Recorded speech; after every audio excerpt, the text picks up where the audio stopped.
in the best interest of American national security and should mark an end to the era of major political and military operations to remake other countries.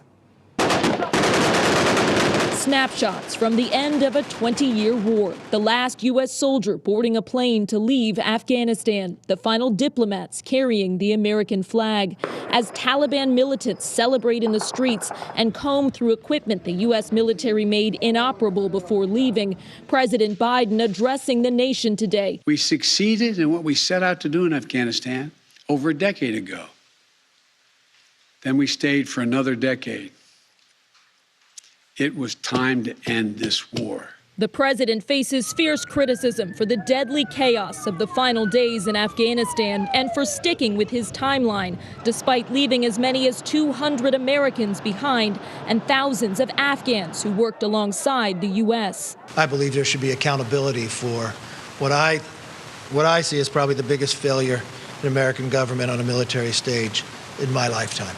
President Biden defended the evacuation, calling it a success that brought more than 124,000 people to safety. He vowed to keep working to get everyone out while insisting America is better off without a lasting presence in Afghanistan. I firmly believe the best path to guard our safety and our security lies in a tough, unforgiving, targeted, precise strategy that goes after terror where it is today. The president honoring the 13 U.S. service members killed last week in a terror attack outside the Kabul airport.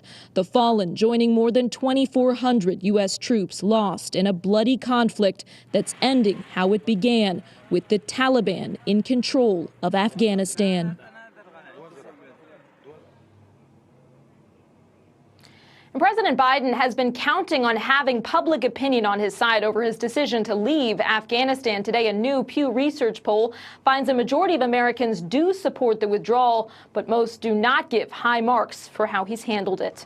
Jay, back to you. Alice, you mentioned the 200 or so Americans that are still in Afghanistan and President Biden's commitment to get them home. What is the plan to make sure that they are removed from Afghanistan safely?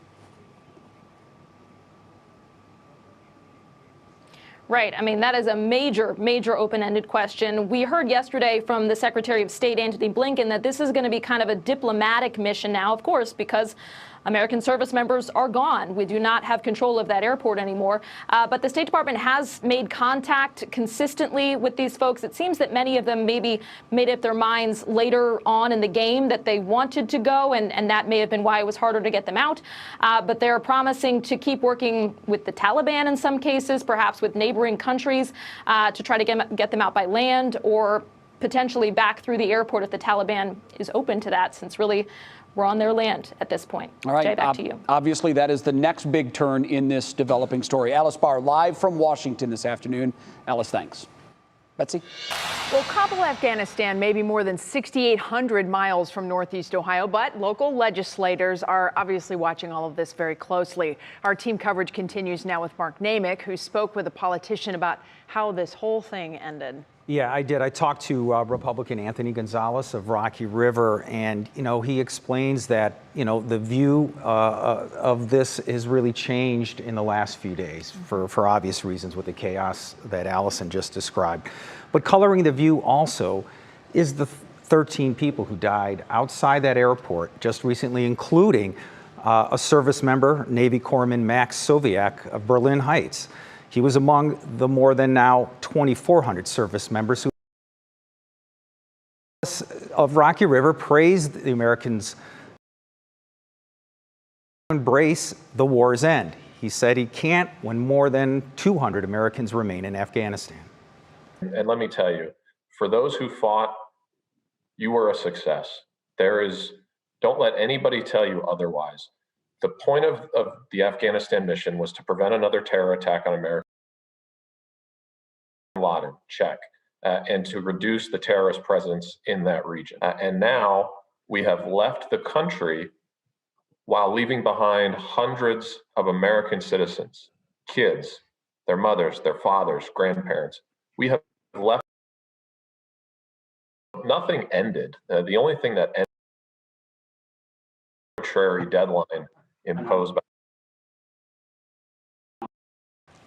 I'll have more local veteran on what matters most tonight.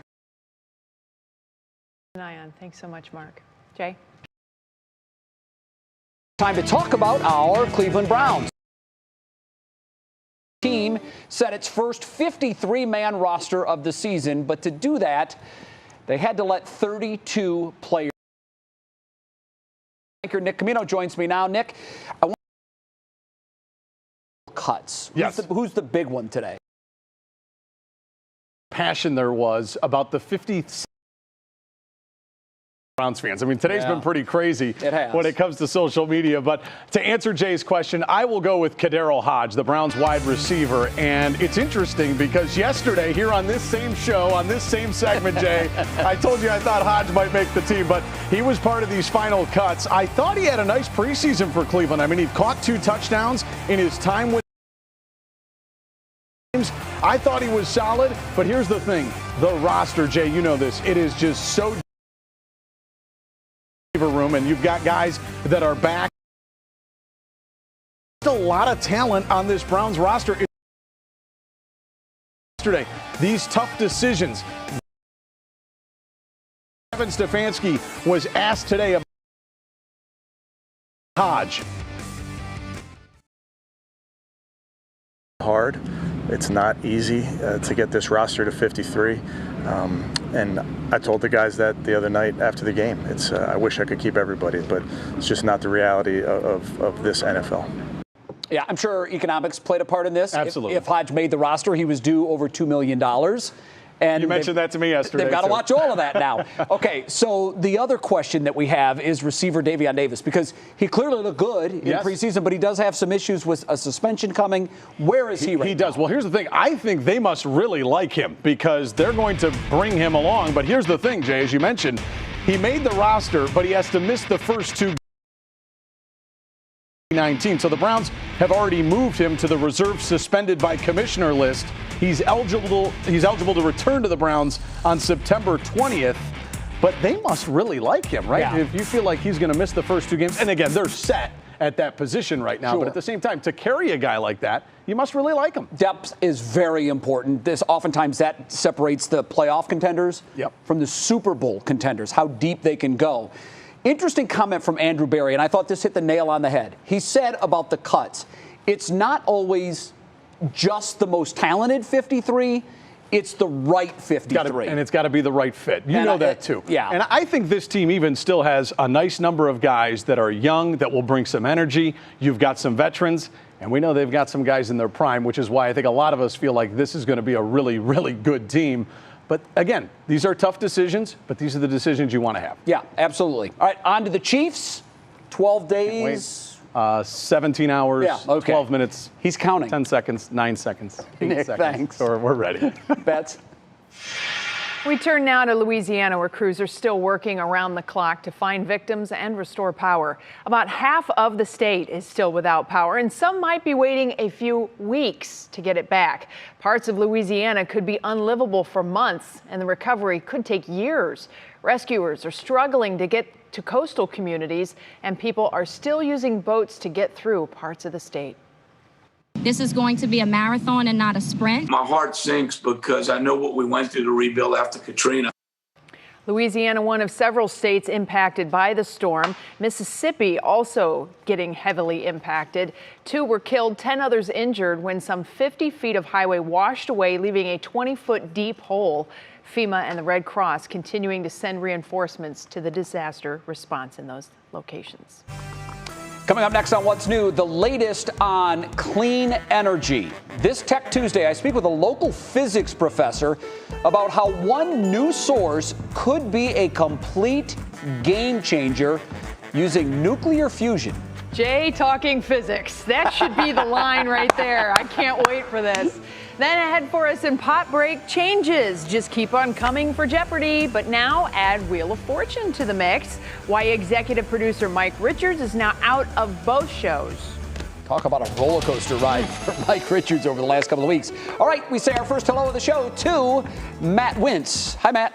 Yeah, hi guys. We have the remnants of what was Hurricane Ida that was going to move into the area here as we go through the next 24 hours. Some of us will see rain, some of us won't, but your outdoor dining forecast this evening, same thing. Some of us have rain down to the south, others seeing sunshine, but we're in the 70s. We'll walk you through what happens with the remnants of Ida and a very refreshing forecast thereafter, all when What's New returns.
All right, I am super excited about this next story. In today's Tech Tuesday segment, real hope for the future as it pertains to a new clean energy source. Headlines 2 weeks ago in major publications worldwide hailed a recent breakthrough in the quest for a new energy source as one of the most significant breakthroughs of our lifetime. I was fascinated. I wanted to learn more, so we reached out to Harsh Mathur. He's a physics professor at Case Western and the perfect guy to break it all down. So basically, this is an experiment that's attempting to tap the energy of the sun and to harness it and to create that on the Earth.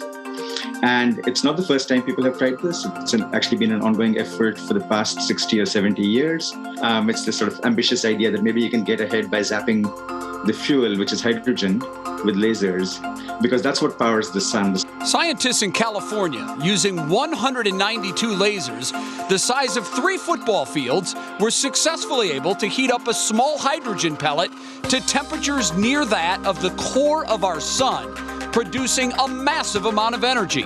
That's the good news. The bad news, it escaped almost immediately. Now the challenge? To be able to store the energy for future use. But I'm an optimist actually. There's no carbon footprint to this energy, right? There's no carbon footprint. People pitch this pretty strongly as really clean energy, really unlimited energy. And it's true, it's virtually unlimited if it's achieved at all, because the fuel is hydrogen, and that's found in the oceans in incredible quantities. Yeah, now, he was pretty careful to caution that while this is a major breakthrough, the most significant in our search for this renewable energy, there's still a lot of work to be done. But he was very quick to point out as well that oftentimes when you have that first big scientific breakthrough, that sometimes the next one and subsequent breakthroughs after that actually happen at factors of 10. So in other words, if this took 70 years, it wouldn't be out of the realm of reasonability that the next big breakthrough could happen in 7 years. And here's the key to this.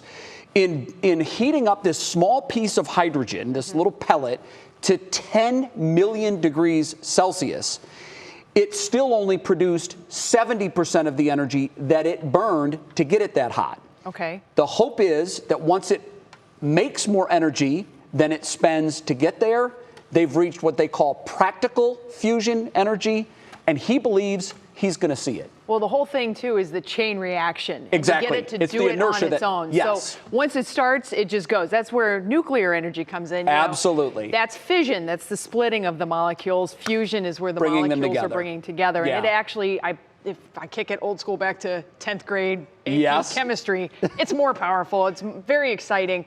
But, you know, that big question has been answered. Can it be done? Yes. Yes, that's huge. And so I'm super excited about that. You know, I think about the world now. I have a granddaughter. She's going to be here hopefully 80 years. Right.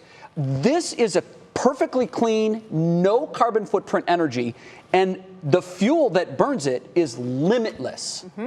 For us, yes. It's so exciting. We'll see how we can mess that up, too. I tell you what, you know, there's always a catch, right? Oh, I'm so proud of you talking physics. Listen, I love this stuff. You know that. I'm fascinated by this. You were all about the numbers and the stats immediately. I was. And I felt, though, that I was playing checkers in a conversation with a gentleman who was playing advanced championship level chess. So our weather word for you today, Matt, is brilliant, because Harsh and scientists like him that are working on this, the amount of information that they can hold in their brains, it's brilliant. It really is. Right. I'm still learning that if I eat a Twinkie, I have to burn I have to use the energy to burn that thing off, you know, or else it shows up the next day. It's great. I'm with you. But yeah, upper level, that's for sure. Appreciate certainly their hard work and all the research that goes into that. Temperatures outside right now, yeah, we've got 2 different air masses around here. Get used to this. Next 24 hours are going to be pretty similar to this. We've got temps near 80 near the lakeshore. Notice the cooling down towards the south, but this is a muggy 72 down in areas of Holmes County, Dover, New Philly, because we've got dew points up near 70. This is where that tropical envelope exists from Ida. Remember, we had that frontal boundary that stalled. That's where it is right now. Meanwhile, we've got some pretty pleasant readings, feeling the dew points come down, a little bit more comfortable air near the lakeshore with a nice breeze. We've had some heavier rain earlier. This is still the frontal boundary. This is the push from Ida butting up against that cold front, and we had real decent lift earlier this afternoon, had some flooding problems, areas of Holmes County, heavy rain for Carroll County as well. Everything kind of coming to an end. We've got the boundaries kind of going outbound now. We may spark a shower in the northern end of this. Meanwhile, we're sunshine with the high clouds up towards the Cleveland area, out towards Sandusky, Ashtabula as well. Still dealing with some ongoing flooding down to the south. Everything's starting to recede. That's the good news. But as we go over the next 24 hours, that's when we bring in the remnants of Ida. Here's our frontal boundary kind of holding everything down to the south. You can see that good push coming in. Still plenty of rain. This thing is going to actually strengthen as an area of low pressure over the next 24 hours, creating quite a bit of rain and flooding problems. You have friends and family down in southeastern Ohio, Pittsburgh area, the mountains of West Virginia. We're expecting some pretty good flooding from this, as we're expecting anywhere from 3, 6, even 7 inches of rain as Ida heads off towards the north and the east. For us, we wait on the more comfortable air to slide in. That will happen later on tomorrow. So National Design Mart hour by hour forecast. Here comes the rain tonight. We'll be dealing with it. This is from Ida. You can see tomorrow morning where that market or that demarcation line is between the heavier steady rain and nothing off towards the north. Otherwise, we've got high clouds. The rain should eventually pull on out of here, and we'll end up with brilliant sunshine as we get into the afternoon hours. And then we'll have temperatures that are just downright comfortable tomorrow with falling humidities by evening. That will set the stage for a very kind of chilly morning Thursday. We'll be in the 50s for many of us. and we're going to have lots of sunshine, low humidity. Here's the rainfall again. This shifts a little bit further north. We're talking 1-2 inches for areas of Tuscarawas, Carroll counties. Right now, we're keeping it just south. Still some pretty good rain, maybe half an inch, an inch for our southern communities. Rest of us don't get much. Muggy meter goes way down. Little bump this weekend. That's the change in the forecast with that system coming in. Union Home Mortgage 7-day forecast 70s over the next couple days. It will be breezy tomorrow. Not a good day to be out in the lake. By the weekend, just some lingering rainfall chances Saturday night into Sunday, and Labor Day looking good, 80s, and some sunshine. Jay? Looks very good to me. Thank you, Matt. We'll see you in a bit. Next on What's New, twinning with The Rock. How Dwayne Johnson responds to one police officer coming up in Pop Break. Wow, that is pretty close. It's crazy. Double take on that one. Then a popular TikTok dance continues to go viral, even reaching some sea friends. We'll see if you can catch on. Coming up in our Worth a Watch.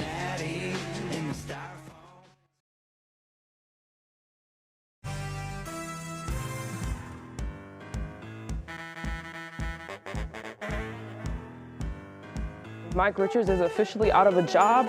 Jeopardy or Wheel of Fortune no longer has an executive producer. Thank you. Hi.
Welcome back to What's New. They say everyone has a twin, and I guess that includes The Rock. And history made at the box office. But we start with more changes to Jeopardy. I know a lot of folks are up in arms over this, and it's, of course, going on behind the scenes this time. Kiera, what is up with these shows? That's a lot of drama happening. Absolutely. The punches just keep coming, and Mike Richards is officially out of a job. According to a letter sent to staff members earlier today, effective immediately, Richards is no longer the executive producer of Jeopardy or Wheel of Fortune.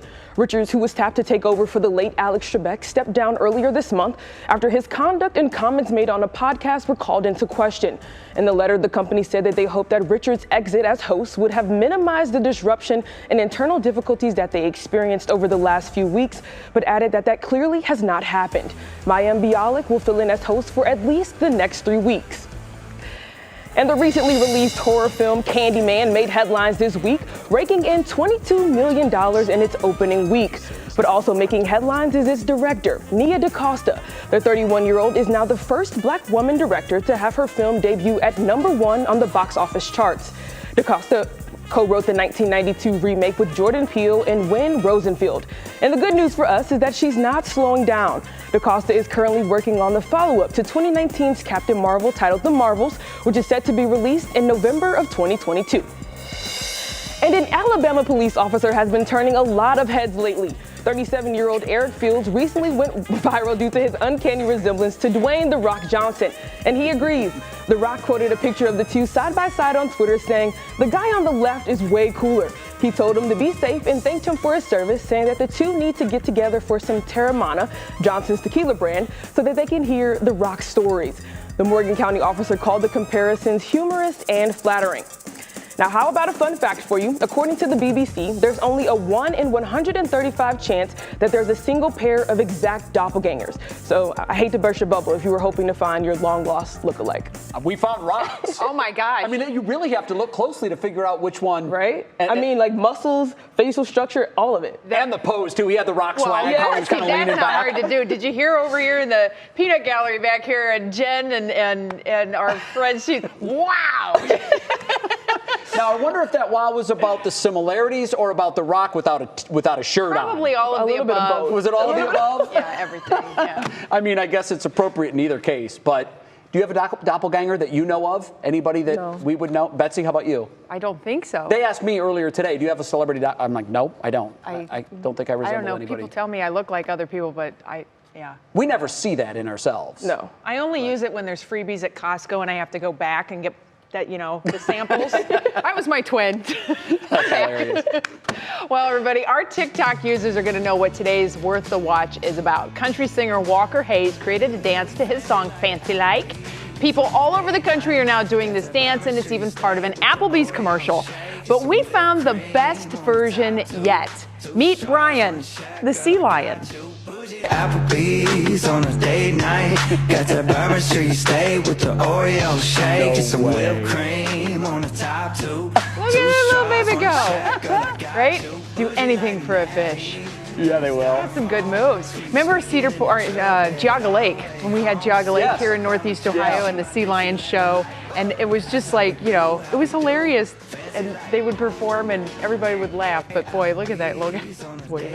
I love it. And the dance is just absolutely perfect. I could do that version. Can we see that? I can't do the real version. No, I see. Negative. Okay. No. All right, very good. I hope that made you smile. Ahead in the second half hour of What's New, Leading the Land. We're going to tell you what 6 mayor candidates in the running for Cleveland's next mayor say about making the city more safe and secure. Then there's a big buzz with sports fans about a football game involving a mysterious Ohio high school team that's airing on ESPN. And obviously, we have questions. We'll tell you what our team dug up behind the mystery. Yeah, such a bizarre story. Crazy. And they're back. We have a sneak preview of Baker and Emily Mayfield's Progressive Insurance commercials, and I promise you, it is worth sticking around for. These guys can act, kids. Very good.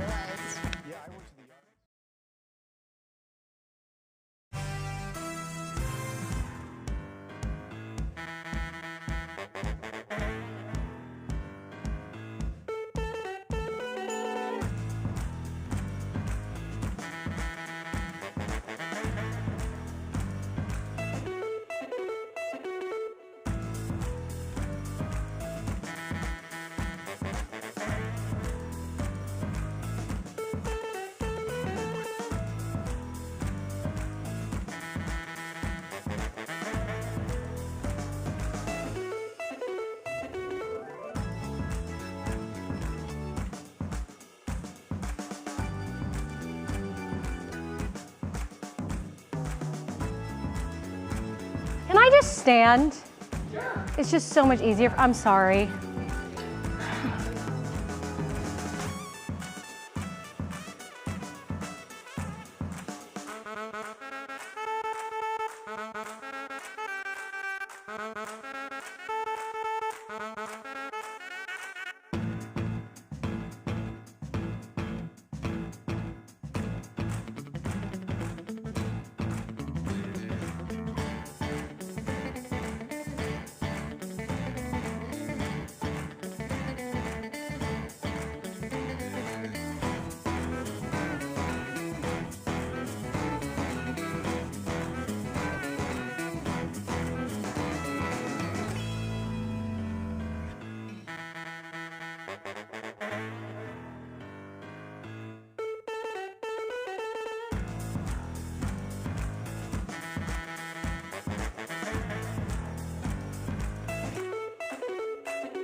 And now, live from WKYC Studios, this is What's New. Here's what's new at 5:30 with 3 things you need to know. The war in Afghanistan officially over. This is an image of the last U.S. soldier boarding a plane to leave the country. Taliban militants celebrated in the streets and combed through equipment that the U.S. military left and made inoperable before pulling out. President Biden faces criticism for the deadly chaos of the final days in Afghanistan and for sticking with his timeline despite leaving as many as 200 Americans behind and thousands of Afghans who worked alongside U.S. forces. Mr. Biden is vowing to keep working to get everyone out. Today, a very difficult day over at the Browns headquarters in Berea. The team had until 4 o'clock today to trim its roster from 80 players down to the league-mandated 53. And as team general manager Andrew Berry so aptly noted, it's not just the most talented 53 that stick around, but the right 53. Biggest name to go, this guy, Kaderil Hodge, talented wide receiver. He was scheduled to make over $2 million, though, if he was on that final roster. Another big name to go, 4th-round pick from just 3 years ago, safety Sheldrick Redwine out of Miami. Redwine had started just 8 games during his 2 seasons with the Browns, but many will remember his big interception of Ben Roethlisberger in last year's playoff win over Pittsburgh. And today's COVID-19 case numbers are in. 5,914 cases reported in the last 24 hours. That bumps our 21-day average to 3,500 cases. 318 new hospitalizations, 67 deaths were reported, both much higher than the 21-day average. Now, on the national front, nearly 204,000 new COVID cases have been reported in kids in the last week. Experts say this marks the 2nd week in which cases in children are at least at the level of last winter's surge. The data also shows that children represented 22.4% of the weekly cases. And of course, now that kids are back in school, there you go. Parents are probably getting the emails. There's been a case reported, and of course, schools would be kind of the big focus right now for a lot of those pediatric cases that are coming out. Absolutely. Well, with all of that, we welcome you back to What's New on this Tuesday afternoon. I'm Betsy Kling alongside Jay Crawford. Yeah, our first story in the second half hour is fascinating. I'm just catching up on it, and there's just a lot to digest. There is. It could be a book. It could be a movie down the road. How this happens in today's age, it's got a lot of people scratching their head. A top talker creating a buzz nationally. We're learning more now about a mysterious high school football team that made its way onto ESPN, playing on a national stage against really one of the country's most talented teams. Florida's IMG Academy played at Canton's Tom Benson Hall of Fame Stadium on Sunday against this mysterious team. And there are a lot of questions about the legitimacy of one of those teams. And now the company in charge of recruiting the high school team says they were misled. 3 News' Laura Queso explains what's new with this investigation. Bishop Sycamore told us they had a number of Division I prospects on their roster. To be frank, a lot of that we could not verify. It's a team that continues to raise eyebrows, even among ESPN commentators. From what we've seen so far, this is not a fair fight. Florida's IMG Academy would go on to shut out Bishop Sycamore 58-0, the school allegedly from Columbus. In an effort to reach out to the school, we went to its website, but it appears to be down. There are several locations listed for the school. One is a recreation center in Columbus. I called and was told there's no affiliation. Another address listed, the Franklin University Library. The school's spokeswoman tells me, in 2020, someone from Bishop Sycamore reached out to inquire about leasing some space. It never panned out. Again, no affiliation. The Ohio Department of Education doesn't list a school under the name Bishop Sycamore, and the Ohio High School Athletic Association said the school is not within their membership, therefore, they do not follow the association's rules. Meantime, the school has played local teams, including St. Ignatius and Archbishop Hoban High School, something allowed under OHSAA rules. I reached out to Paragon Marketing Group, the business responsible for finding matchups for ESPN. The president writes in part, "We were misled about Bishop Sycamore's roster. On the Paragon end, the vetting process should have been much more thorough in the weeks leading up to the game." The company says it's placed more than 700 high school sporting contests on the ESPN networks since 2002. Nothing like this has happened before. Going on to say, quote, moving forward in regards to independent, non-traditional schools without an establishing track record, we will enhance our vetting process. So, we went to former Ohio State football player, now OSU sports equity professor, for some perspective.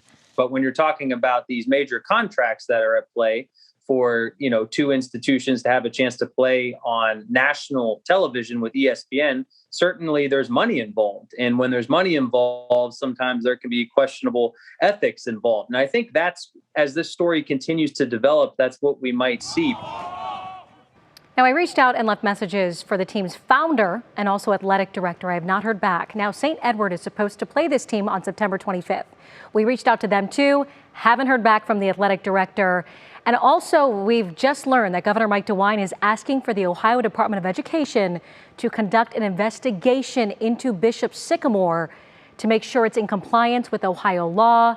We will have more on that on What Matters Most at 6. Let me tell you something. I spent all day calling, the new address, calling to confirm. I mean, this story could be a Netflix documentary. It's incredible. I don't know if you remember a woman, I believe her name was Rosie Ruiz. You might know, Matt, because you're a runner. She duped the world into thinking she won the Boston Marathon. Oh. She didn't run it. She hopped out of a car at like the 22-mile mark, sprinted to the finish, and was named the winner. She took the trophy, she posed for pictures. They later found out that she didn't go through any of the checkpoints, and it was a huge scam. The world was duped. This is on that par. This is on that level to me, because ESPN is extremely thorough at vetting these kinds of things. Sure, they have but to be. This one got through. And I will assure you that the broadcasters in the booth, as they're looking at the two teams before the game, there were all kinds of red flags going off in their mind saying, one of these teams is not like the other. Because just on the look test alone, Florida IMG looks like a college team. Right. This other team, by the way, played a game 2 days earlier on Friday night. And it was 58-0. Yes. A bit of a mismatch. It is, but more to come, I'm sure. It's stunning. It really is. It's remarkable. I do want to just clarify one thing. I actually did take AP chemistry. I did not lie about that. My best You got friend, a text from my someone. best friend tried to bust me. She's like, "You did not." I said, "I did. I did." So For please, the record. yes, for the record, I actually did. There's no scam here. Scam. All right, Laura, thank you. Thank you, Laura. Well, Myles Garrett and puppies. I mean, the two are a match made in heaven. This is a look live at the Browns players' puppy play date, and we have all the details on how to attend and clicking in Cleveland. Then mayoral candidates are working overtime in an effort to get Clevelanders' votes. Our team sits down with the frontrunners to discuss important topics. And, of course, we're keeping a close eye on that forecast. Matt, you got our weather in a jiffy? Yeah, we've got it today from Home Alone. You know, when the robbers came up and almost hit him, that's as close as Ida's coming to us here in Northeast Ohio. It's going to be a close call. Well done. We'll take you through it coming up.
I'll be honest, as far as tropical storm systems, I am pretty happy this is about as close as we're going to get to the remnants of Ida.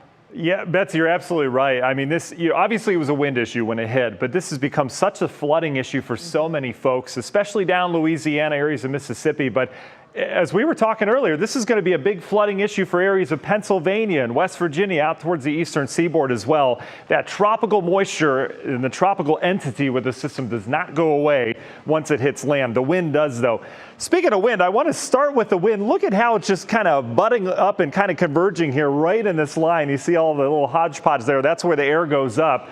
Right over the I-76 corridor, you get down towards I-71 as well. We've got north wind, south wind. That's where our frontal boundary is. When you have air that comes together, it can't go on the ground, so it literally rises. And that's where we've seen some of the shower activity over the last hour or so as this boundary is kind of lifting back towards the north. I do expect rain to kind of lessen up here as we go throughout the evening. And then later on tonight, we'll start to watch what's happening down to the south. This is the initial wave coming off the remnants of Ida, which is just going to skirt by the area. Southeastern counties, our forecast has remained unchanged. Here's the path. You can see where the flood watches are, as this is going to be a big issue in terms of the rainfall and just how heavy it's going to be consistently as we go through time. We've got two low pressures. We brought refreshing air with this low pressure into Canada, right? So we got it there. Ida's going to head on by and bring that refreshing air further south. And you are really going to enjoy Thursday, Friday around here, as we're going to have a really nice air mass setting up shape, especially after 2 muggy weeks. I think we'll all take that. National Design Hour by our forecast. Here comes Ida's rain tonight. Tuscarawas County, Dover, New Philly, Carrollton, Minerva, even areas of southern Stark County, likely to get some steady, moderate to heavy rain as we go throughout the evening. Tomorrow morning, we'll see if that kind of pivots a little bit further to the north. Otherwise, it's clearing out of here. We'll have sunshine off towards the west, clearing skies throughout the day. So much improved as we get on into Wednesday night. And then Thursday, look at this Thursday morning, 50s. Maybe some upper 40s in Wayne County if things go right. It's going to be crisp Thursday morning out the door. Much different than where we've been. In terms of rainfall, this is where the flooding is going to take place. Much of Pennsylvania, remember, we've got hilly terrain over here too, so lots of problems with that. We're right on that dividing line. Could see up to an inch, Tuscarawas areas of Carroll County. Bigger look though, we're going to get windy tomorrow as well. Big high pressure settling in, that dividing line, kind of the contours there, bringing in a decent breeze tomorrow afternoon, and then high pressure takes shape, and it is going to set up beautiful weather. Low humidity Thursday, Friday, little bump onto the weekend. But in terms of morning temperatures, waking up tomorrow, it's not here yet. 50s Friday, Saturday morning, just beautiful around here. Union Hill Mortgage 7-day forecast. Lots of sunshine Thursday and Friday. Next chance of rain for the weekend, late Saturday, and then mainly early Sunday as it looks right now. Should be out here by Labor Day. Beautiful forecast, though, all things considered with the heat and humidity last week. Jay? All right, Matt, it's a pleasant and welcome change. Thank you. Time now to see what's clicking in Cleveland. Digital anchor Stephanie Haney out this week, so the queen of pop rate, Kiera Cotton, is filling in again, and we say hello again, Kiera. Hello again to you, Jay, and to you at home. Today, I have tons of good news for art lovers. We finally have new details about the immersive Van Gogh exhibit that's coming to Cleveland. Guests can check it out starting September 22nd, located at the city's Lighthouse Art Space on East 72nd Street. Tickets are on sale now for $39.99. We have a link to buy them up now at WKYC.com. And the Mayfields are back, with Baker and his wife Emily having even more fun at First Energy Stadium. But this time, it's off the field. Today, Emily posted a sneak peek preview of At Home with Baker Mayfield, marking season 3 of the Progressive Insurance commercial campaign. Take a look. So the yard sale's my project. That's my baby. That's what he says? After spending over 400 days at home, you start to notice some things. In particular, the clutter. Closets just seem to be getting smaller, and we seem to have more than we realized. Yeah, I went to the yard sale, The couple shows their behind-the-scenes life inside First Energy. Well, what it may look like if they did. The new campaign is set to debut September 9th. The full preview is just over 2 minutes, and you can check it out now on WKYC.com. And some special pups are in heaven right now, having the chance to meet Browns defensive end Myles Garrett. Let's take you to a live look now at Taps and Tails Dog Park on Train Avenue in Cleveland, where Garrett is hosting his second annual doggy play date. And you still have time to check it out too. Admission is $8 and to get in with you and your dog, with a limit of 2 pups per person. This runs until 7 tonight, and half of the admission proceeds will be donated to the Friends of Cuyahoga County Animal Shelter. Very cool. And the only thing that they're asking, guys, is that your dog is at least 6 months old, is spayed or neutered, and is up to date on vaccination. Fair. Now, if you ask me, I'd be more excited to meet Gohan, his pup, than I would be him. But he's equally a I'm celebrity, biased. right? Yeah. I mean, I think a lot of people would be showing up just to see the baby. Yeah, I would. I know that. Back to the Baker and Emily. A little birdie tells me that Bernie Kosar is in one of the ads. Oh, boy. Okay. And it has something to do with Bernie trying to dial in on a keypad. Okay. And he's saying something like they must have changed the code since I was here. The quarterback translation. Yeah, so that should be fun. I love that ad campaign. Yeah. It's been great. It's been a huge success, obviously, because it's back now, I think, in season 3. Yep, So, year good 3. for them. Keeping it strong. Yes, very good. Thanks, Keith. Sure thing. Well, next up for us, leading the land. Soon, a new leader will run the city of Cleveland. Our team talks with 6 major mayoral candidates about everything from police reform to illegal dirt bikes. Then the future heavyweight champ of the world is today's Show Us Something Good. How Stipe Miocic announced the birth of his first son. That's coming up. We are all animal lovers here on What's New, so whenever we find cute videos, we have to share them. Carlito, the golden retriever, just wanted to have a nice pool day, and who's gonna blame the pup? But the rain put a bit of a damper on those plans, but that didn't keep the pup from relaxing on a float. By the way, that's a video, not a picture. Yes, you can see the raindrops falling in the background. So the dog is just holding that still. Now that is how you chill in a sprinkle. We're coming right back.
Well, we are launching a new series here at 3 News that's going to shed light into the intense battle to be the next mayor of Cleveland. We're calling the series Leading the Land. Yeah, a whole lot of eyes on this race. In part one, our Sarah Shookman and Mark Namick sat down with 6 major candidates at the Cleveland Public Theater to talk about everything from police reform to those illegal dirt bike riders.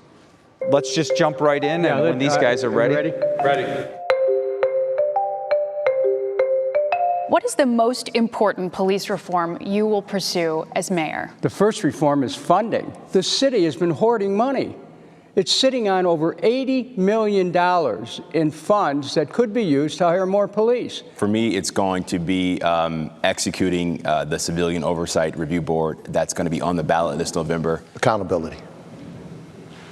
Period. We need to make sure that we're giving the police the tools and the support that they need to do this very difficult job. We're going to hold police accountable, but at the same time, we are going to make sure that officers have the best equipment that they need. Not only police, but you have firemen who are living in fire stations that are falling apart. Neighborhood police mini stations. Would you bring them back? When I was a child, we had neighborhood police stations, and that's how I first met police officers, when they would be walking the beat or sitting in their office down the street. Yes, the neighborhood stations would be back. So I'll bring that back. I mean, it's not about just a place for police to sit. They'll be walking the streets. Roughly 51% of our cops are walking the beat. The other 49% are in desk jobs. That allocation of our forces doesn't make any sense to me. I want to shift that mix to 70% walking the beat, patrolling our community. That's my goal. That is part of my plan. Foot patrols, bike patrols, community relations committee, community service unit, and just making sure that we really fully understand all the uniqueness of every Cleveland neighborhood. You're going to see me walking the beat itself. You're going to see me in classrooms. You're going to see me bringing city services to the people. And I think, and also for the police, you're going to have a champion mayor who's not just going to criticize, but also is going to make sure that you have high quality equipment to be able to do your job. Illegal dirt bike riders have not only become sort of a symbol of lawlessness, but there is a legitimate safety issue that comes along with it. How do you plan to address it? When I'm elected mayor, that ends. I intend to crack down on all of those gangs who feel that they have the right to take over neighborhoods, to take over parks, to take over streets, to bring a form of lawlessness to this community. This propaganda that's going out by some of my competitors who are saying that these riders are riding around, shooting guns and things. This thing is not true. The first thing that I would want to do, that I'm doing right now, is sit down with them, hear their concerns. They're human beings just like everyone else. Now, we won't tolerate the donuts in the middle of the street. License them like you have to have every other vehicle on the street.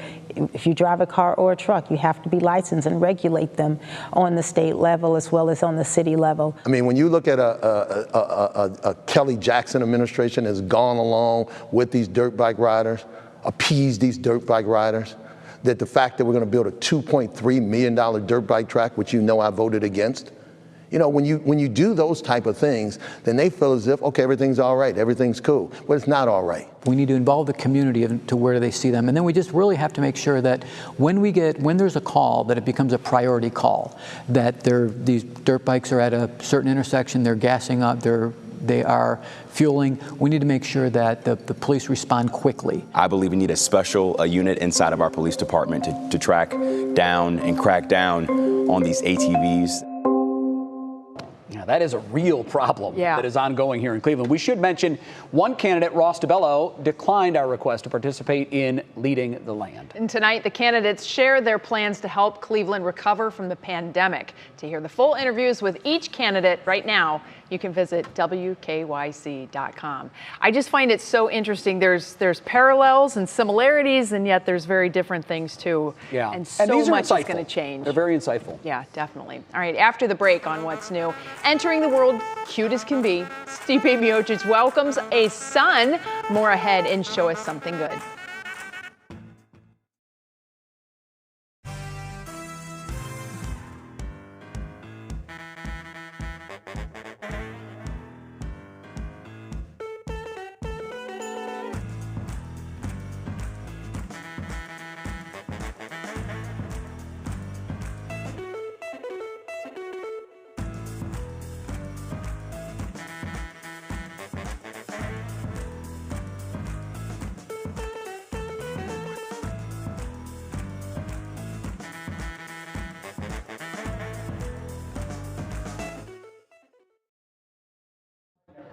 Hello there, how are you, Al? Testing 1, 2, 3, 4. Mark Namick has reaction now from a local congressman and a veteran. Hey, Al, mic check. 1, 2, 3. Mic check, 1, 2, 3. Yes, I'm here. Can you hear me? Let's go. Yes. Democrats and Republicans agree that the Taliban-led government in Afghanistan. Hello, I'm here. You hear me? 5, 4, 3, 2, 1. It's official. First day on the air here. Okay. Thank you. Feels so good.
Presenting the future heavyweight champion of the world, Mateo Cruz Miocic. Not quite as exciting as Bruce Buffer, who's the voice of UFC, but I gave it my best shot. Former UFC heavyweight champ Stipe Miocic and his wife Ryan welcomed their firstborn son on Saturday. Stipe took to Instagram saying, "We already love you more than life." It's a couple's second child, but first son. Their daughter was born in 2018. What a little cutie. So sweet. You don't want to cross that little guy. No. He's going to be tough one day. Yeah. We're out of time. Back tomorrow at 5, and we will see you then. What matters most with Russ and Laura starts right now. Now at 6, President's Honor. We owe them and their families a debt of gratitude we can never repay, but we should never, ever, ever forget. President Biden paying respects again today to the men and women killed in Afghanistan while making a case for staying out of the country. Also, airport upgrade. A long overdue project at Hopkins is about to make it easier to travel in and around the airport. Ida's impact. Many of the life-supporting infrastructure elements are not present. No power